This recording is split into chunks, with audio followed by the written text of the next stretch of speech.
International University of Management, a Namibian university dedicated to its people's future, a hub of abundant opportunities. We are IUM for life. We are IUM.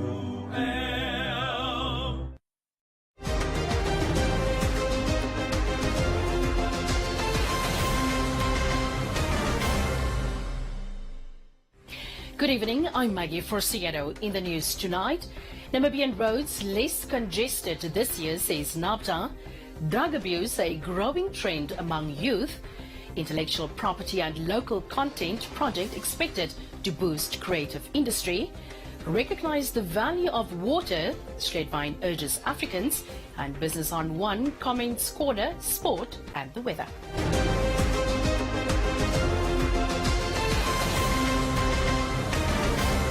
With many already travelling to their holiday destinations, Namibian roads have so far been less congested this festive season. This is according to the Namibia Bus and Taxi Association Secretary General, Pendaphala Nakathingo, who told News on One that it seems most people have listened to their call to travel earlier to avoid road congestion. Nakathingo said during the year, NAPTA worked on educational campaigns with bus drivers, including defensive driving and other road skills to prevent accidents and road congestion on the roads, especially during the festive season. For years, long-distance buses at Windhoek's Monte Cristo loading terminal have faced challenges posed by congestion, and customers have lost their luggages as drivers grab their belongings to load them first as they fight for customers. This year, Pendaphala Nakathingo, the NAPTA Secretary General, said that they have seen these scenarios change at the loading terminals due to the new system put in place. One such system involves customers pre-booking their seats instead of going to wait at loading terminals for long periods of time to find a ride. It's education that NAPTA has been giving to passengers and the drivers. So mostly the passengers, we used to tell them that they must prepare their journey, and we have been doing so throughout when we were giving defensive driving training and first aid to prepare the drivers for this particular festive season in terms of road safety. And also probably they take the message positively. So that's what we think. And also, NAPTA it's improving the services. So I think that is what caused the situation to change. So they are still busy finalizing the system because we have designed the system where the passengers have to do their bookings through the system. So whereby now at least the passengers are no longer going to come to the loading terminal and look for transport at the same time. So they will be booking in advance. So that is what we are working on. And also now we are just telling the passengers that they still also have to do the pre-arrangement to go to their destinations. So what I want to say is that drivers must drive safe. They must not speed. They must not overload. They must abide to the rules of the road. Other issues, however, remain. A long-distance bus driver who's been operating for over 15 years said bus drivers are faced with the high price of fuel and that some passengers are unwilling to pay the standard prices set by the Ministry of Works and Transport. The problem we are facing comes from the customers. When they come, they are aggressive and shouting at other customers they find already seated in the bus. Some say they want to get out of the bus because we are taking long to fill up the buses. How can you get out if you didn't even pay the full amount? When they come here, they claim they only have 200 Namibian dollars. Imagine when you get to Oshuarongo, you see the same customer with many plastic bags. You put in fuel of 1,500 Namibian dollars for the first stop. The bus fuels up for 2,900 Namibian dollars by the time you reach to the north. Your profit will only be 600 Namibian dollars. Nakathingo has urged customers as well as long-distance drivers to abide by road rules and request customers not to drink while on the road, as that is also one of the contributors that lead to road accidents.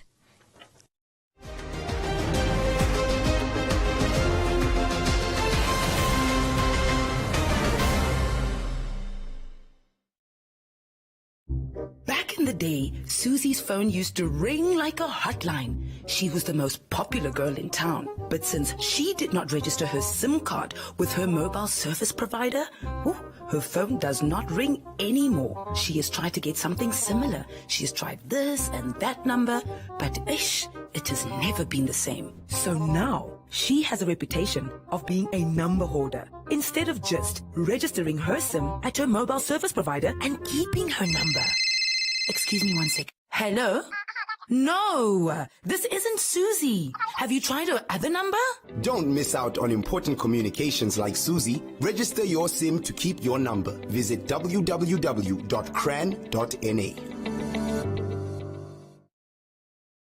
Welcome to Friends Stadium. Everybody's ready.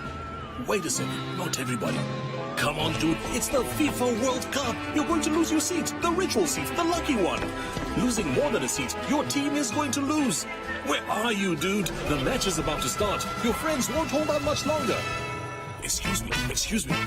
Finally, everything is in the right place. Hey, other hand. And you, do you have everything you need to believe?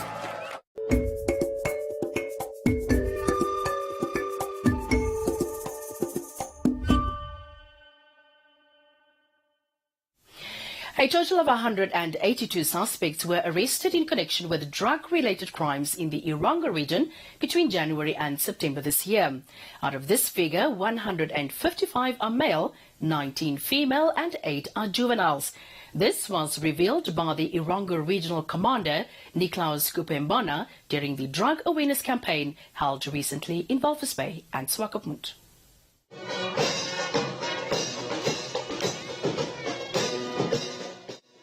The Erongo and Commerce Regions Police took to the streets of Swakopmund and Walvis Bay to embark on a drug awareness campaign to highlight the devastating effects that drug abuse has on families, youth, communities, and the country.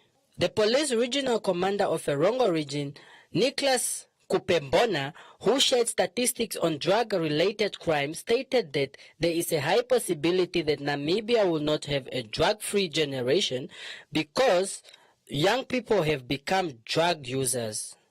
The statistics indicates that from January 2022 to September 2022 this year, the total number of 180 suspects were arrested in connection with drug-related crimes such as cannabis, mandrax, cocaine, and cocaine. To mention but a few, out of 180 suspects arrested, 155 are males and 19 are females. And 8 are juveniles. I want us to underline this one. 8 are juveniles, meaning the use of drugs is now scaled down up to our future generations. The drug will ambassador of 10 Back Crime, Paul Fisher, who shared the effects of drug abuse at the event, stated that the crime prevention is reduced through community policing. The psychological effect, people using this substance are losing confidence and self-esteem, difficulties in controlling emotions, aggressiveness, and inappropriate infantile or adult alike. Social instability means that we will find that in most cases these people are having shyness, the untidiness, and they do not know how to cope in a social environment. It appears that awareness campaigns do not carry enough weight to curb and win this ferocious onslaught on drugs. Namibian political leaders are being urged to change the Drug Act and adapt it to the country's specific circumstances. Director of Arts in the Ministry of Education, Arts and Culture, Mkareko Amakhulu, has stated that increasing local content creation and having a strong copyright legislature will increase income for local artists and creatives. Amakhulu said the income will be generated from broadcasting, airing or use of content on various media platforms, especially broadcasting and online. Amakhulu made these remarks while speaking at the closing event of the Intellectual Property and Local Content Project in Windhoek last Friday. The Intellectual Property and Local Content Project has two objectives: to design a measure to support local production and to support the Business and Intellectual Property Authority to revise the copyright legislation, taking into account the digital environment. The project is aimed at creating an environment that is conducive for artists to create, promote and protect their work, as well as improve their opportunities to benefit from their work through copyright. Amakhulu used Zimbabwe as an example of explaining that when local content is frequently played, artists are paid more. She said Zimbabwe adopted and enforced a 75% local content affirmation action policy directive for local content airplay on various broadcasting channels such as radio and television. Instead of paying money outside, you are paying it to your own creators.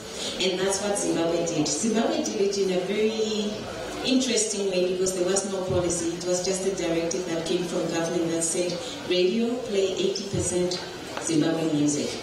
And obviously that created a ripple effect, meaning that now people had to produce, the radios and television had to find this content, and immediately revenues were increased, income was generated, artists were creating work, and we saw numbers increase in that as well. With our engagement with Malawi has a very interesting CMO situation because their CMO is a government institution, meaning that BIPA can also act as a CMO. I'm just putting it out there.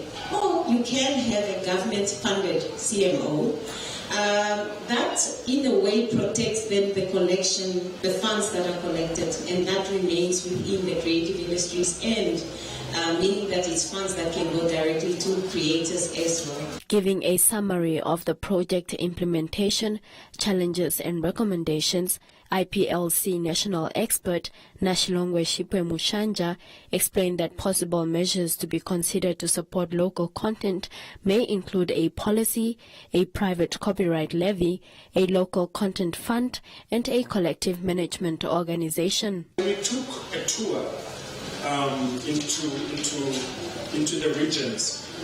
One of the conclusions, one of the preliminary research outcomes we had done was that the need for local content is between 60 and 100%. So there is a sense of readiness. Namibians are ready for local content. Namibians are already consuming local content. It's just a matter of putting it into our laws and advancing that culture, right? So the copyright levy then is known to be one of the fastest growing forms of royalty collection in the world. Most international cases that have a private copyright levy have made provision for a certain percentage of the collected royalties to be used to develop a social and cultural fund. This fund is generally defined in national policy and legal frameworks. The social and cultural fund is often geared towards supporting young artists and enabling intergenerational dialogue, promoting the creation of new intellectual works, the preservation of cultural heritage, cultural banks, civic education and copyright, social protection of artists, which includes health and pension. These are all kinds of things that we can do once we have this kind of structure in place. The project was officially launched by the Minister of Education, Arts and Culture, Anangi Pondoka, on the 1st of October 2020.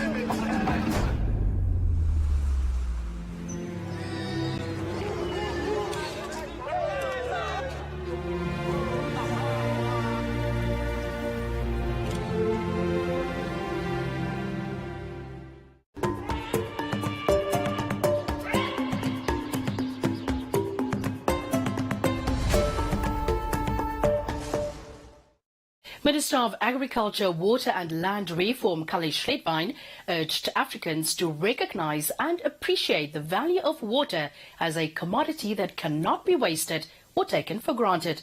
Schledwein made these remarks during the 2022 United Nations Summit on Groundwater in Paris, France, while speaking on behalf of the African Ministers' Council on Water last week. Vine, who is the AMCOW president, said underground water has the potential to ensure water supply for all users if water management is improved, along with better hygiene and sanitation service delivery. We have to develop the institutional capacity and governance structures related to groundwater resource development and management so as to unlock both public and private investments into the groundwater sector. We have to implement an integrated water resource management approach at all levels. Schledwein added that in order to realize the full potential of groundwater resources, MCOW will have to pay attention to increasing investments that address the challenges faced with access to reliable and thorough data on groundwater resources, development and management. We have to appreciate and recognize the value of water for all communities and the environment. It is a common good which is not to be taken for granted and may not be wasted. In the light of that, we believe that it is important to increase investments that builds capacity and addresses the challenges faced in respect of availability and access to comprehensive data, particularly on groundwater resources characteristics, development, utilization and management. We have to foster research and application of knowledge and innovations to inform sector interventions targeted at improving water governance and management, as well as water sanitation and hygiene services delivery. As president of AMCOW, Schledwein concluded that it is the Council's hope that by the year 2030, Africa should have the same secure access to safe drinking water for life, agriculture, food production, energy, and other ecosystems.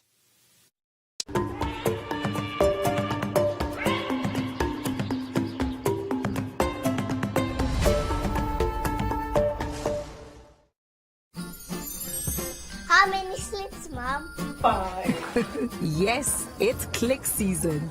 Discover the magic. This one's pretty cool. Oh, your mom's online order.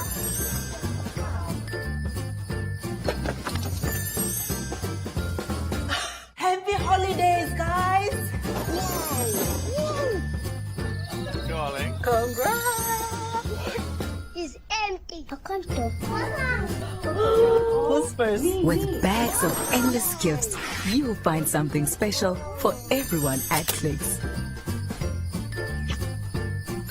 Clicks. Feel good, pay less.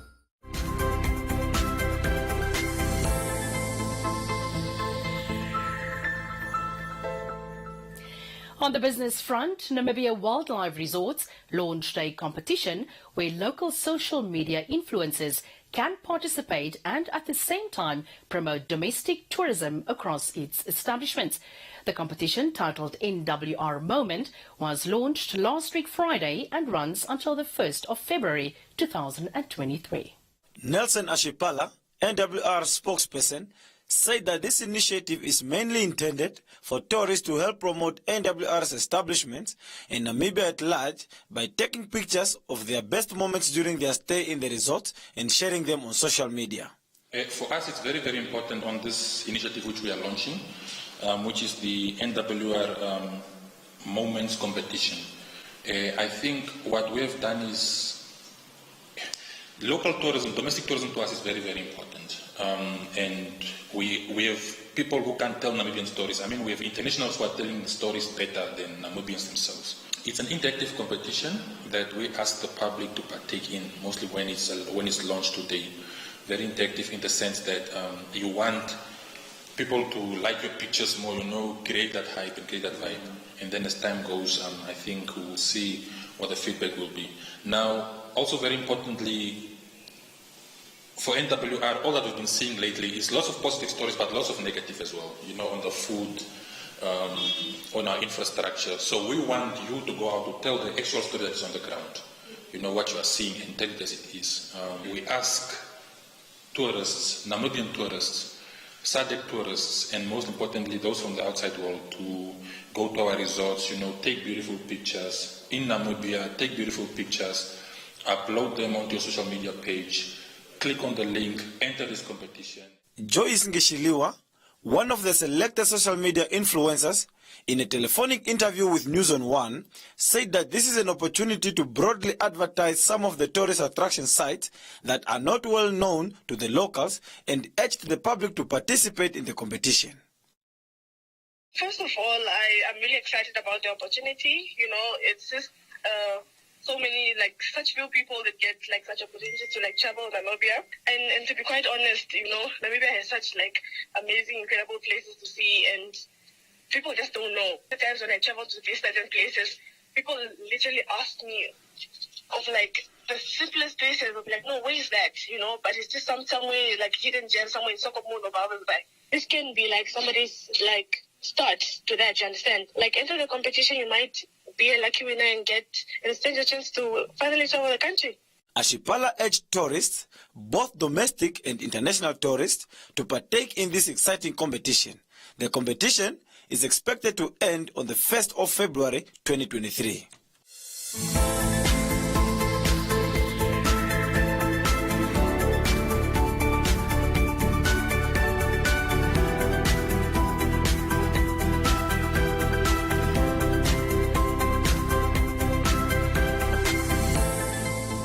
That is all we have for you on Business on One. Don't forget to follow us on our social media pages for more on the business front.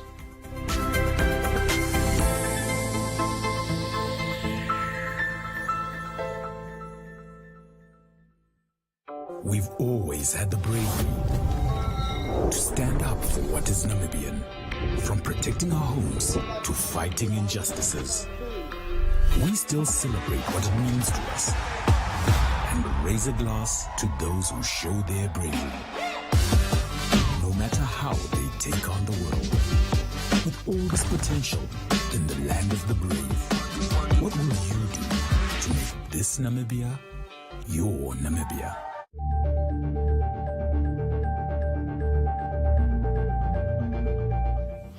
Now we look at Comments Corner, your daily dose of comments from our social media pages.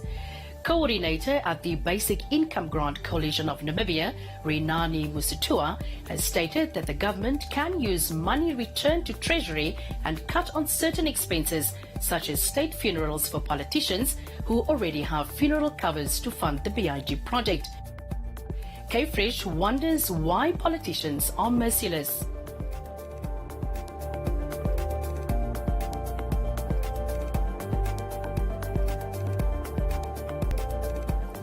Rinani says it's time people realize that politicians are not there for them.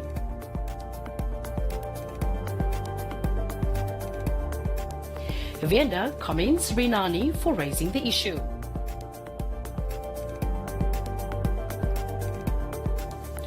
Kunkus agrees with Rinani, adding that they should also raise the issue of unemployment. Adis states that politicians are only looking out for themselves. That's it from Comments Corner. Thank you for participating. Please stay tuned for Sports on One after the break. There are data deals, and then there are Telecom Namibia data deals. And if you want the biggest data deal of all, you gotta get 31-day Jiva, which comes with a massive 50 gigs of data. Is it even possible to use 50 gigs of data in a month? You tell us. You also get 1,000 voice minutes and 400 SMSs. To get your hands on 31-day Jiva, dial star 130 star 780 hash and enjoy a month of mega data. Whoa, that's a lot of data, minutes and SMS. How much is that? Must be expensive. No, it's only 185 Namibian dollars excluding VAT. T's and C's apply. Telecom Namibia. Sharing your world.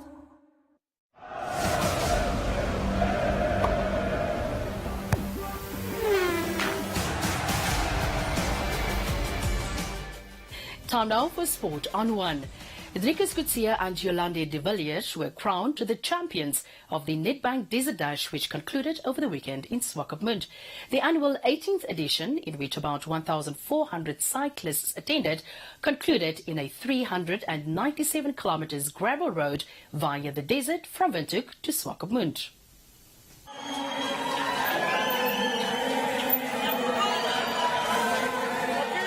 The cycling event, which was declared by the organizers as the biggest event yet, also attracted keen interest from riders across the world who also took part in this year's Nedbank Desert Dash. Ladies and gentlemen, Driekus Coetzee. Brand ambassador of Indonga Toyota, Driekus Coetzee, crossed the finish line as the first rider, clocking in after 15 hours and 17 minutes, which was also his personal best. After crossing the finish line, Coetzee said he was happy with the win despite the windy conditions. It's a great relief for me finally winning this event. I have an absolutely awesome year, and this is just a cherry on the cake. Winning NAM Champs, Namibian Road Cycling Champs in February, and going to South Africa doing ultra endurance races there. And then ending it with this is so special because this is my hometown. All my local sponsors are here, they are at the finish line. And I dedicate this win to Janine and Suzelle Davin. The wind picked up when we were on top of Kupferberg until about 30 kilometers past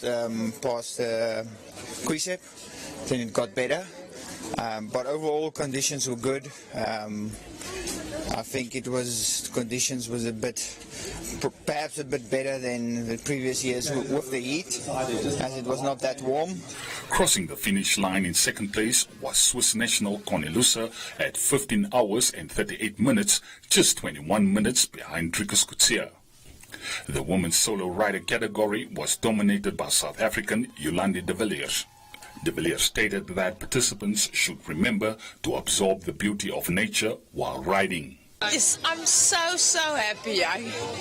Words can't describe it. It's such a tough race, and yeah, to come here and win, it's absolutely fantastic. Lots and lots of wind, headwind, and that first section, that Kupfer Pass, you see, that was hot. That was very hot. So I started very slow. So I was actually, I think, with the third lady up there, and yeah, then I started. The diesel engine kicked in. The night, you're so tired, and yeah.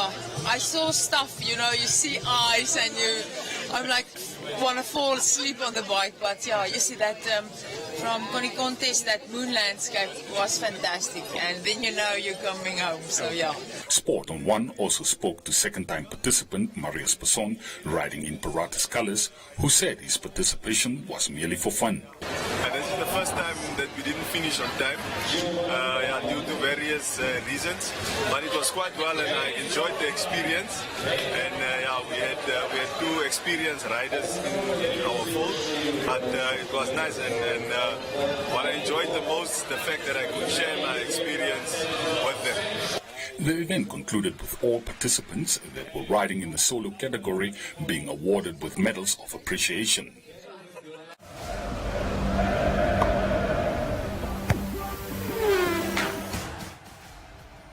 That's all this